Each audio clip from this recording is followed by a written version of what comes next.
Hey everyone, it's Lexie, and so today's video I'm going to be doing my October wrap-up. It's crazy to think that the year of 2018 is coming to a close, but I got some exciting news this month, which I will announce in May, so that is really exciting, so keep your eyes peeled for that. I know that's a while away. And also go check out my October monthly vlog. I'll have it linked up in the cards and down below on my vlog channel. So this was a really good reading month for me. I read a total of 7 books, which is quite good for me, and I've reached 49 out of 50 books that I wanted to read in 2018, so my reading goal is almost done. It's probably already done while I'm announcing this or filming this video or when it goes live. I don't even know what I'm talking about. So let's just go ahead and get started because I have a lot of books to talk about. So the first book that I read this month was Lethal White by Robert Galbraith, or J.K. Rowling, and this is the 4th book in the Cormoran Strike series, and so I had no idea this book was coming out until the day before it was released, and I was completely taken by surprise. And so Career of Evil was probably one of my favorite books of all time, and it left on such a cliffhanger, and that was 3 years ago, so I've been anxiously waiting for this book to come out, and it did not disappoint. It stars, I don't want to spoil anything about this plot, but it features Cormoran, who is a ex-marine who is an amputee who is a private eye investigator, and then Robin, who is his sidekick essentially. And what I really love about this story is the mystery aspect. Is like I'm always taken by surprise, and I'm always finding myself trying to figure out the plot, and we learn it with the characters as they figure it out too. We're not told what happens, we learn it with the characters, and the relationship between Robin and Cormoran is my favorite part in here.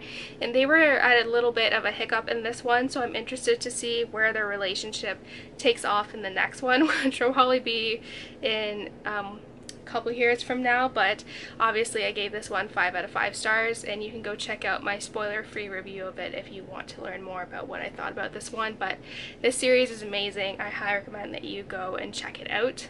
So this was the book that I read during my reading vlog for October, and it was the illustrated edition of Harry Potter and the Prisoner of Azkaban, and this was my favorite book out of the series besides the Deathly Hallows.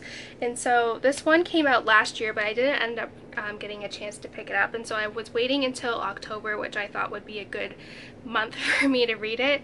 And the illustrations in here are just amazing, and it's been 10 years since I've read these books, so it's like reading them for the first time. And I'm so familiar with the plot of the movies because I've seen them so many times that there are so many details in here that I totally forget about that are relevant in later books. So it's interesting to see how many details J.K. Rowling put in here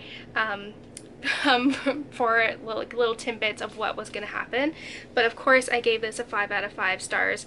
It's kind of gotten me back into kind of the Harry Potter wagon, so I think over the next few months, I don't think I'll be able to for the remaining months of this year, but in 2019 rereading the series, so I think that's going to be one of my goals. But yeah, I really have been enjoying this, and I can't wait for the 4th one to come out. That book is going to be massive, but I'm really excited. And another illustrated book that I read this month was the illustrated edition of Fantastic Beasts and Where to Find Them. Again, the illustrations in here, that one wasn't a good page, but the illustrations in here are really well done, and it does add to the reading experience. But I think for me, I enjoyed the audiobook that was narrated by Eddie Redmayne a lot better than this one. I think just because they did add sound effects, and then also he was kind of reading it as Newt, so I really like that as well. This wasn't saying it was a bad book, like the illustrations are breathtaking, but I found that one to be more entertaining, if that makes sense. So I gave this one a 4 out of 5 stars. Next, I ended up finishing the audiobook for Scarlet, which is the 2nd book in the Lunar Chronicles, and I read these back in 2015, and so it's been a while, and I feel like the narrator does such a really good job with these books, so that's why I've kind of picked them up. The first one I already had as like a audiobook for my Kindle, so that one was originally how I listened to it the first time, and so this was my first time listening to Scarlet instead of reading it. And Scarlet is my least favorite characters of the series, and it's my least favorite book, but I found that the narrator does such a good job at putting on a production for these novels that I did enjoy it a little bit better. So I gave this one a 3.5 out of 5 stars. It's just, I don't really like Scarlet, and this one's more centered around her, but I'm really excited for Crest, so that's been my goal for kind of the last half of this year, was to reread that series, and it's something I always look forward to when I'm driving to and from work.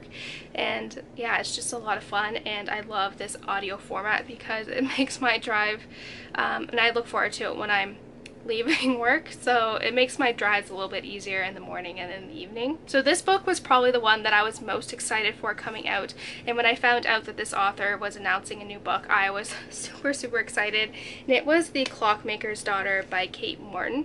And I'm a huge Kate Morton fan. I've read all of her other books, and so I was super excited when I heard this one would be coming out.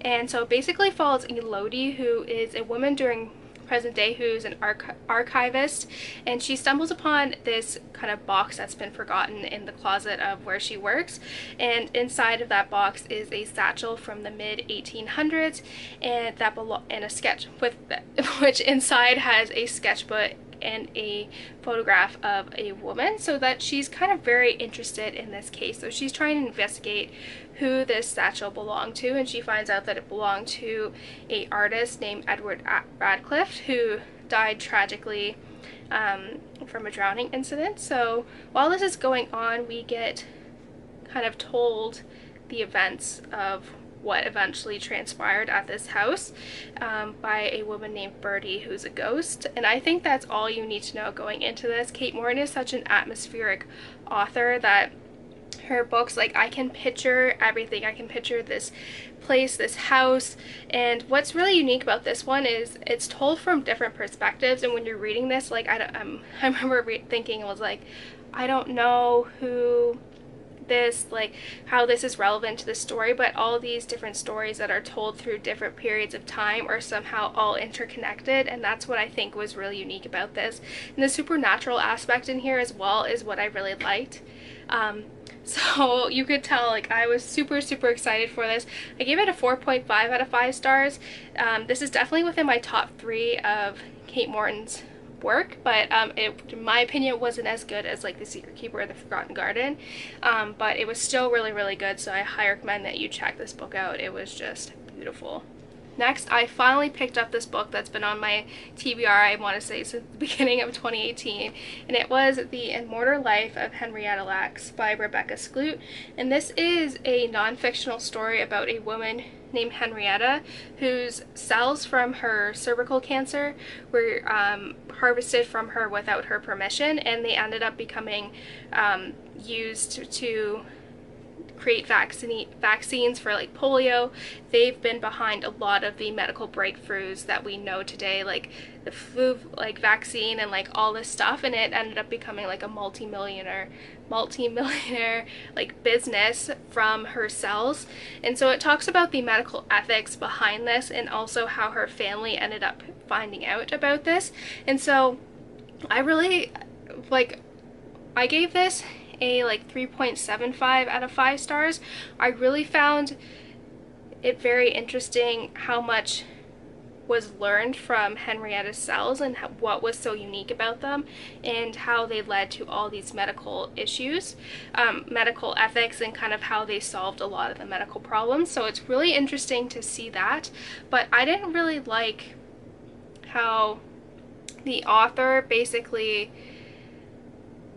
over victimizes Henrietta's family, and she kind of blames the cells being taken from Henrietta as an excuse for the children's bad behavior. But they didn't find out about this until they were already in their 20s and 30s, so, like, they're already making bad choices after Henrietta died, and they didn't even know about it anyways. But I felt like she was over victimizing them and giving them excuses for their bad behavior, even though whether or not the doctors had taken those cells or not, they probably would have had that same, like, they would have gone down that same path. So I didn't really like how she did that. But overall, it was a very interesting story, and it's just crazy all the things that happened and what these self has accomplished, and just how much has changed since then, just kind of medically and ethically. So that one is really interesting, but I don't know, I think I was expecting more from this. So yeah. And lastly, this was another one that's been on my shelf for a while that I finally finished, and it was Bloodstream by Tess Gerritsen, and this is the last book on my shelf by Tess Gerritsen that I haven't read yet. So this one is a medical thriller, and it follows a woman named Claire who with her son moved to this small town in Maine that's kind of a very stereotypical small town where they don't welcome outsiders.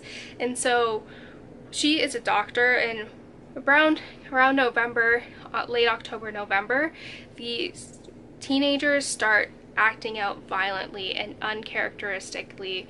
Like, that's very uncharacteristic of these people. They get very violent, people are killing each other, and she thinks something medically is going on.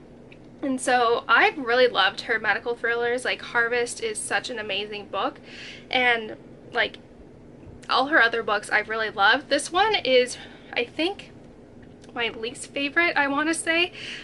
It's good, but I know she can do better. I feel like for this one in particular, I felt like I wasn't as attached to Claire or any of the characters in here as I were in the other ones. So I think that's part of it, but that's why I gave it a 3.5 out of 5 stars. It's good. It's a good medical thriller, and I really loved like what actually, once we figured out what was going on and like piecing together what Claire was trying to figure out, I really liked that. But I felt such a detachment from these characters, and I know like what she's capable of writing. So like I said, this was my least favorite of her books, but it was still really good. So if you want to get into Tess Gerritsen's medical thrillers, maybe start with this one and then move to some of her other ones that are a bit more popular, just so you can kind of familiarize yourself with her writing style. But I don't know, like, I was a little bit disappointed, but I still have so many other medical thriller books of hers that I love, so oh well. So that's it, guys. Thank you guys so much for watching. Let me know in the comments below what books you were excited reading this month and all of that fun stuff. So yeah, thank you guys so much for watching. Don't forget to give this video a thumbs up and subscribe if you haven't already. And yeah, I will see you guys next time. Bye, guys.